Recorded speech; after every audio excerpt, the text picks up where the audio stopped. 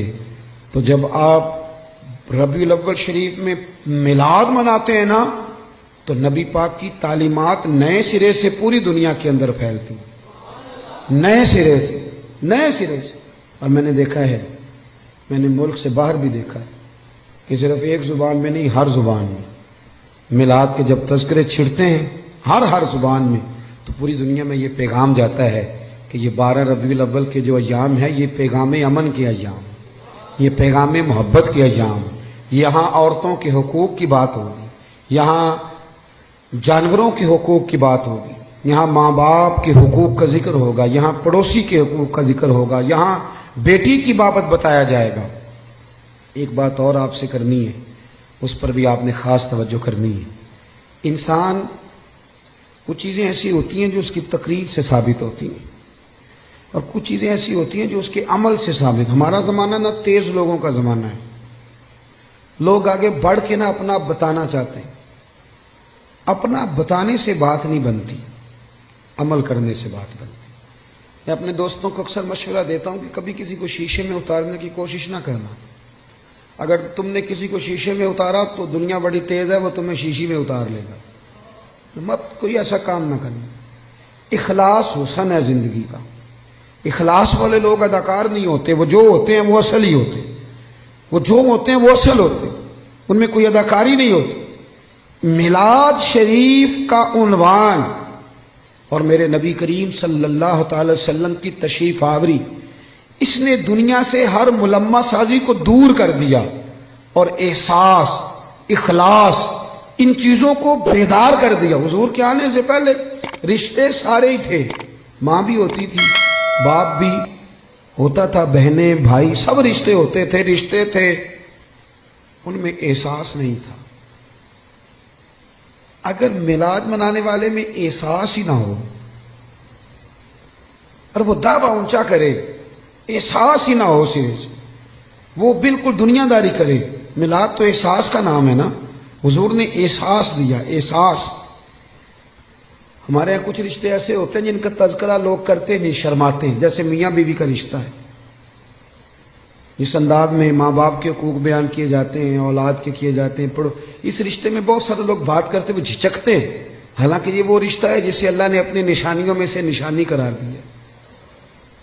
نبی کریم علیہ السلام نے اس رشتے کا اتنا احساس بیان کیا۔ حضرت عائشہ صدیقہ رضی اللہ تعالیٰ عنہ فرماتی ہیں، حضور گھر میں اکثر اپنی پہلی زوجہ سیدہ خدیجہ الکبریٰ رضی اللہ تعالیٰ عنہ کا ذکر چھیڑ دیتے تھے، اکثر۔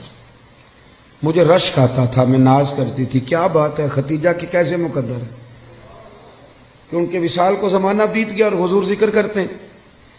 کہتی ہیں میرا دل تھا کبھی حضور سے پوچھوں گی۔ ایک دن نبی کریم علیہ السلام گوشت لائے اور مجھ سے فرمایا کہ آج تک گوشت پکاؤ۔ کہتے ہیں وہ گوشت میرے سامنے ہے، میں صاف کرنے لگی تو محبوب کریم علیہ السلام نے فرمایا ذرا شوربہ زیادہ کرنا۔ میں نے کہا یا رسول اللہ صلی اللہ علیہ وسلم کچھ مہمان آئیں گے؟ تو حضور فرمانے لگے نہیں، مجھے پتہ چلا ہے مدینے میں خدیجہ الکبریٰ کی کچھ سہیلیاں آئی ہیں، تو تم شوربہ زیادہ پکانا، میں کچھ سالن انہیں بھی بھیجوں گا۔ میں کہہ رہا ہوں ذرا رشتے کے احساس کی شدت کو ملاحظہ کریں۔ وہ باتیں جو اکثر لوگ کرتے ہوئے جھجکتے ہیں کہ اب اس کی بھی شدت بیان کی جائے گی۔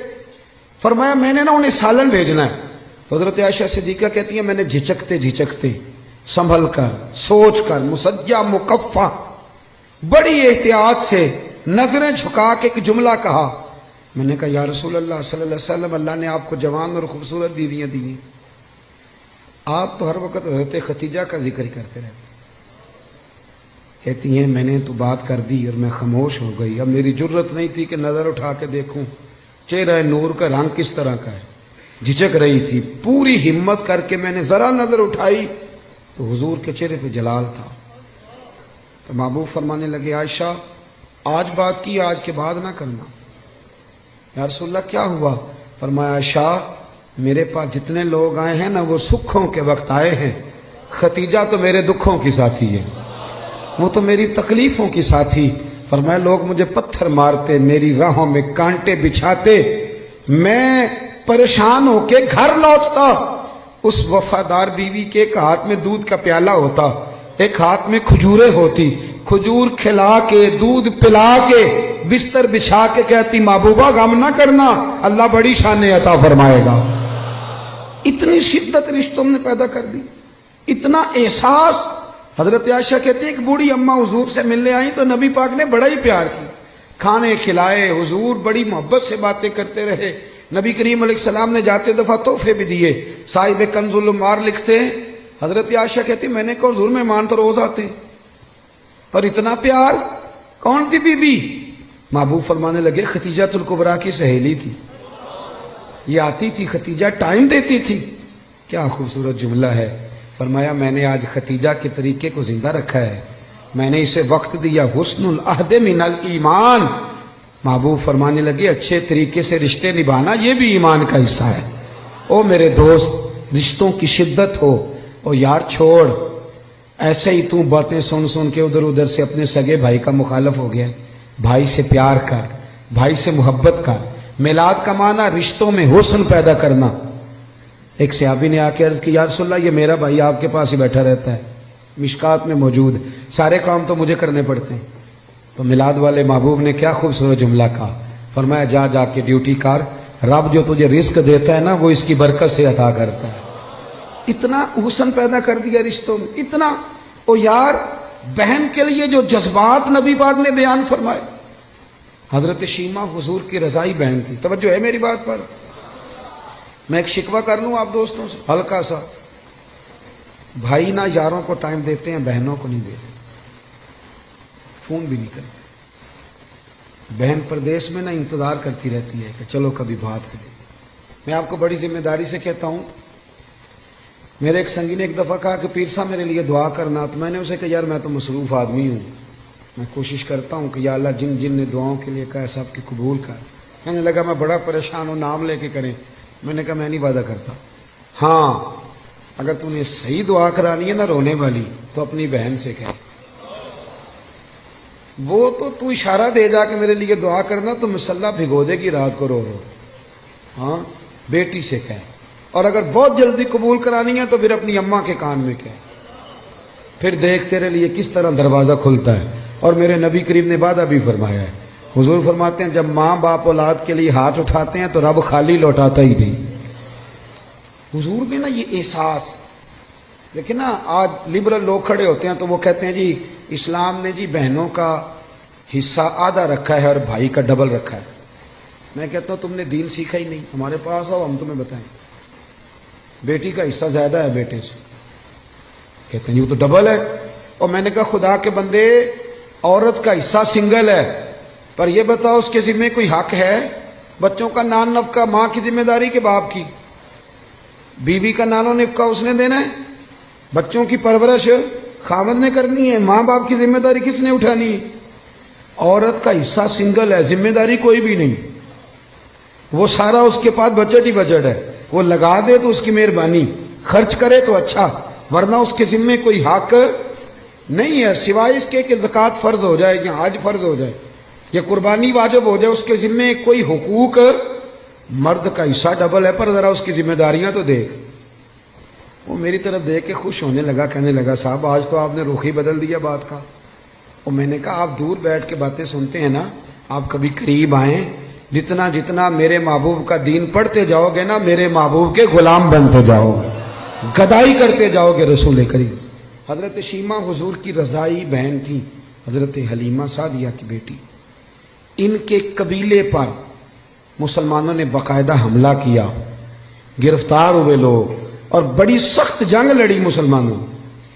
یہ جب آئی نا مدینے تو حضرت ابو ہریرہ کہتے ہیں آگے کہنے لگی میری نا اپنے نبی کریم علیہ السلام سے ملاقات کراؤ۔ تو میں نے بی بی کا دوپٹہ دیکھا تو پرانا تھا، میں نے حالت دیکھی تو اس کی پرانی تھی، سادے کپڑے۔ کہنے لگی کراؤ نا میری ملاقات۔ اللہ اکبر، 2-3 دفعہ کہا تو میں نے کہا تم کون ہو؟ کہنے لگی جا کے نا تو محبوب کی بارگاہ میں عرض کرو یا رسول اللہ شیمہ آئی ہے، کان میں کہو۔ حضرت ابو ہریرہ کہتے ہیں کہ میں اس کی باتیں سنتا تھا، مجھے یقین نہیں تھا، میں نے کہا یہ بی بی کس طرح بول رہی ہے؟ یہ اعتماد اگر ہوتا ہے تو صرف بہن کو ہی ہوتا ہے، یہ رنگ اسی کا ہوتا ہے۔ کہتے ہیں میں گیا اور میں نے جا کے حضور کے کان میں کہا یا رسول اللہ ایک بی بی یہ سادے سے کپڑے جو لوگ گرفتار ہو کے ہیں ان میں آئی، کہتی میرا نام شیمہ ہے۔ تو ابو ہریرہ کہتے ہیں محبوب نے تو دونوں مقدس آنکھیں کھول کے میری طرف دیکھا، فرمایا شیمہ یا رسول اللہ۔ ہاں۔ کہتے ہیں حضور اتنی تیزی سے اٹھے کہ چادر مبارک ممبر پہ رہ گئے۔ محبوب گھر لے گئے، کہا عائشہ کو بھی بلاؤ، فاطمہ کو بھی بلاؤ، سودار افسا کو بھی بلاؤ، میری ہمشیرہ آئی ہے۔ کھانے بننے لگے، خدمتیں ہونے لگی۔ سارا زمانہ ترستا ہے کہ مدینے میں کوئی کلی بن جائے، پر میرے محبوب فرمانے لگے شیمہ تو پسند کرے تو تیرے لیے مدینے میں مکان نہ بنا دوں، اگر تو کہے تو میرے پاس رہ جا میری بہن، یہاں رہ جا۔ حضرت عائشہ کہتی میں رو رہی تھی کہ محبوب اتنا پیار، اتنی محبت، وہ رضائی بہن کے ساتھ۔ میلاد تو احساس کا نام ہے، تیرے اندر احساس ہی نہ ہو اور تو خالی نعرے لگا کہ گھر لوٹ آئے، تو میلاد کو کیا سمجھا؟ تو مقصد تک کیسے پہنچا؟ میرے عزیز غور کرے۔ حضرت شیمہ کہنے لگی نہیں میں نے واپس جانا ہے، اور میں ٹھیک ہے میں تیاری کرا دیتا ہوں۔ کہنے لگی اکیلی نہیں جاؤں گی، میرا جتنا قبیلہ گرفتار ہوا ہے سارا آزاد کریں۔ حضرت عائشہ کہتی ہیں پہلے جتنی بھی باتیں ہوتی تھی مشورے سے ہوتی، صحابہ کو بلایا جاتا، مشورہ کیا جاتا، لیکن ادھر بہن کے لب ہلے آزاد کر دیں، ادھر حضور نے مشورے نہیں لیا، فرمایا جا سارے ہی آزاد ہیں بغیر مشورے۔ احساس کا نام میلاد ہے، تھوڑا احساس۔ آپ یقین کریں کبھی کبھی بڑی دقت ہوتی ہے، محافل میلاد میں بڑی دقت ہوتی ہے، یار آپ احساس ہی نہیں کر رہے، آپ سمجھ نہیں رہے چیزوں کو کہ یہ کس قدر خوبصورتی کا موقع ہے۔